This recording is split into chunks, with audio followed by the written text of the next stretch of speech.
महारानी कैकेयी ने कहा, महाराज अयोध्या में एक न एक की मृत्यु तो होगी। आप ये कहते हैं राम बन जाएंगे, तो आप कहते हैं आपकी मृत्यु होगी, और मैं भी बता रही हूं कि राम अगर बन नहीं गए तो मेरी मृत्यु हो जाएगी। और राम भी बन कई दिन बाद नहीं कि आप बहाना बना के टाल दे के भरत आ जाए तब बन भेज देंगे। हो तो प्राप्त मुनि वेश धरी जौन राम बन जाए तो मोर मरण। प्रातः काल होते ही मुनि का वेश बना करके अगर राम नहीं बन गए तो मेरी मृत्यु हो जाएगी। पूछा जा सकता है कि किसकी मृत्यु आप चाहती हैं?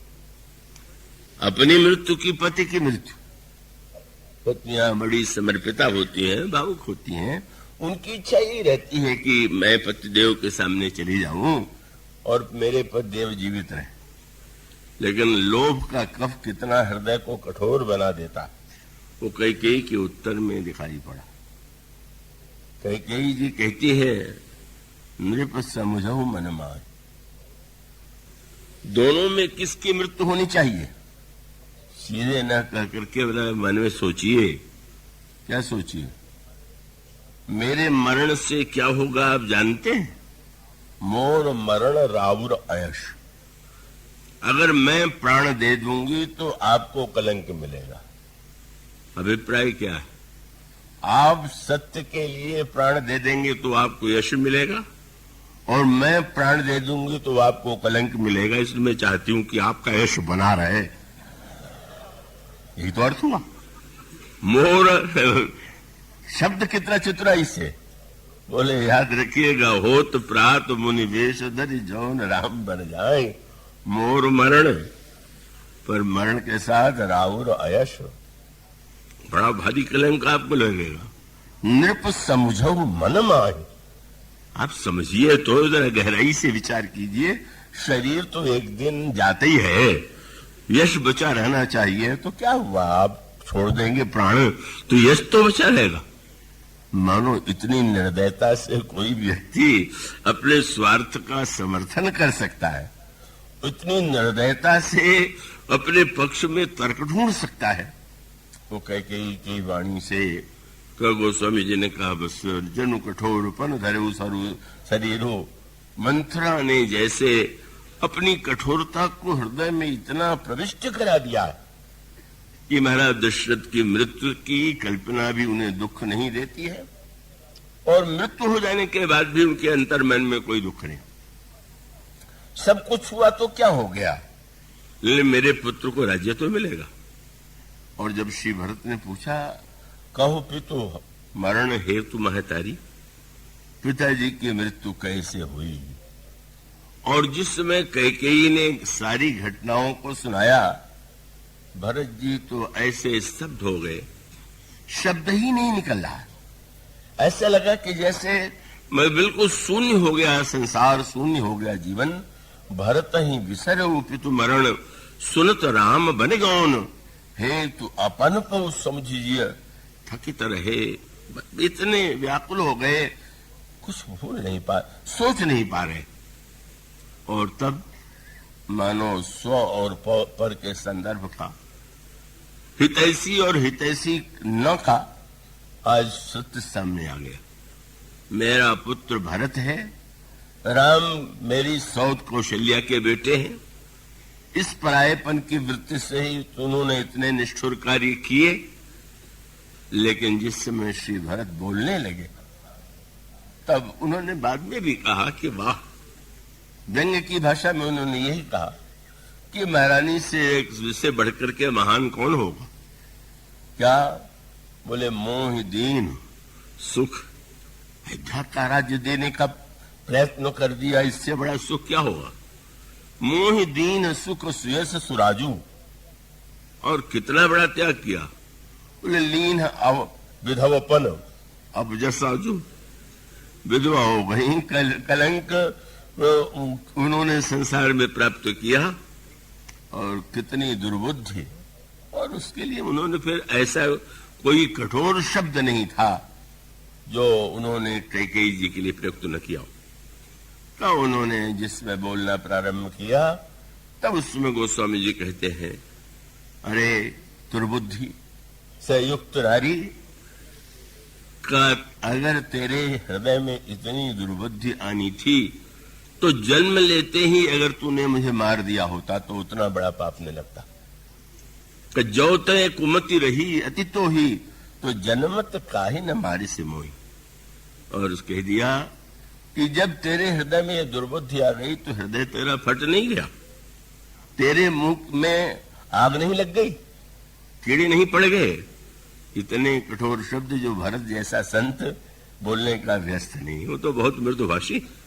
लेकिन ये जब कहते हैं जब तय कुमति कुमति ये थे वो खंड खंड हुए हृदय न गयो, बर मांगत मन भई नहीं पीरा, गरिन जी है मुंह परेऊ न कीरा। इतने कठोर शब्दों में भर्त्सना करने लगे। क्या तात्पर्य था?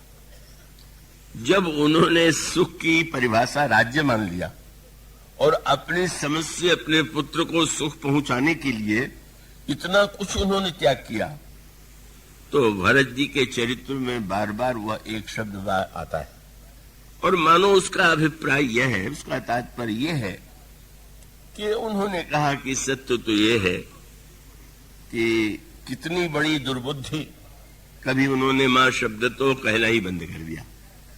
उन्होंने कह दिया तो मेरा दुर्भाग्य है कि तुम्हारे गर्भ से मेरा जन्म हो गया।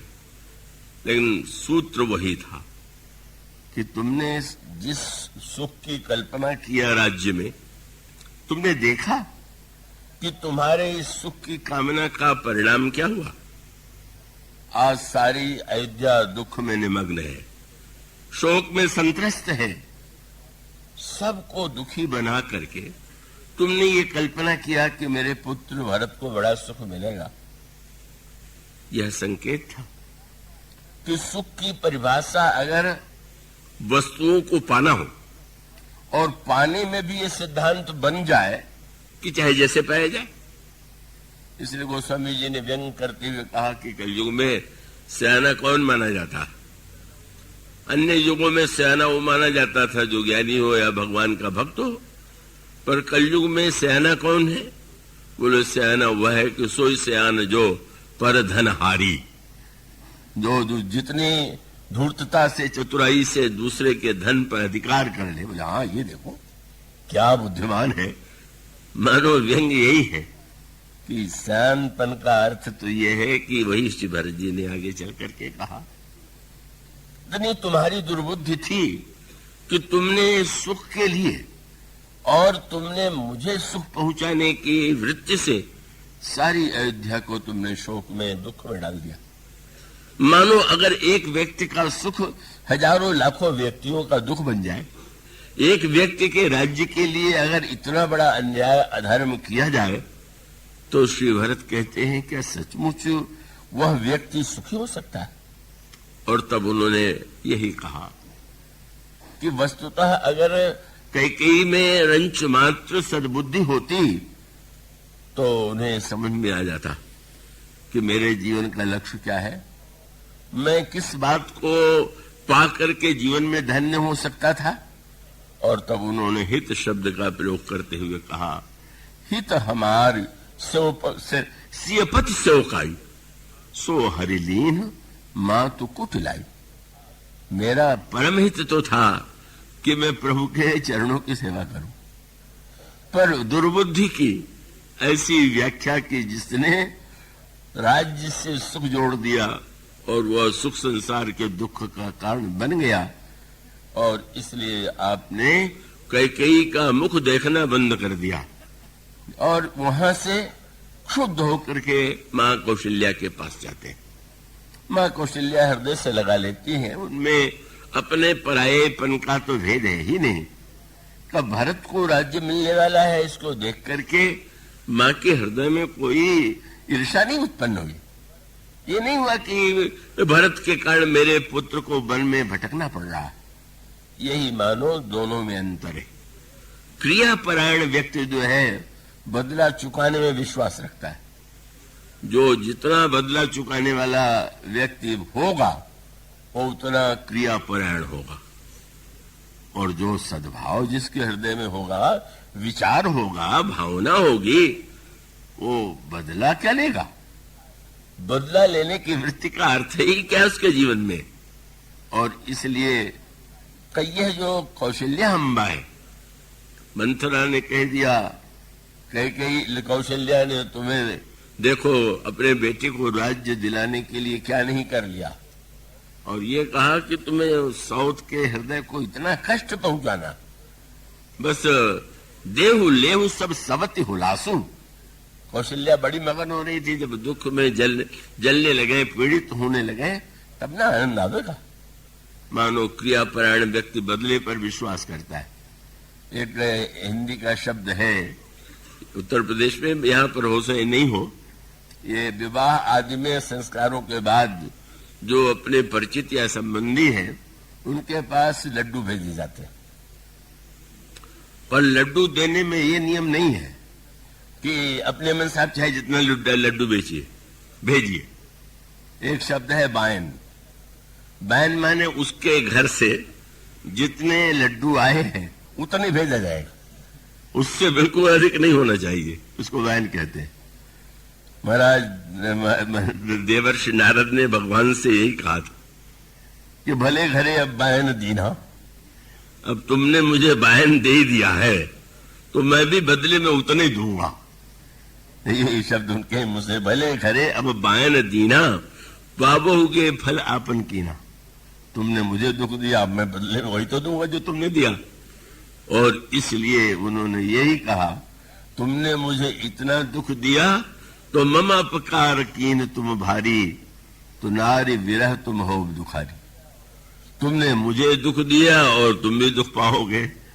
पर भगवान ने हंस करके यही कहा कि देखो नारद, तुम तो संत हो, और संत का तो स्वभाव है कि संत सहज सुभाए खगराया, पर उपकार वचन मन काया।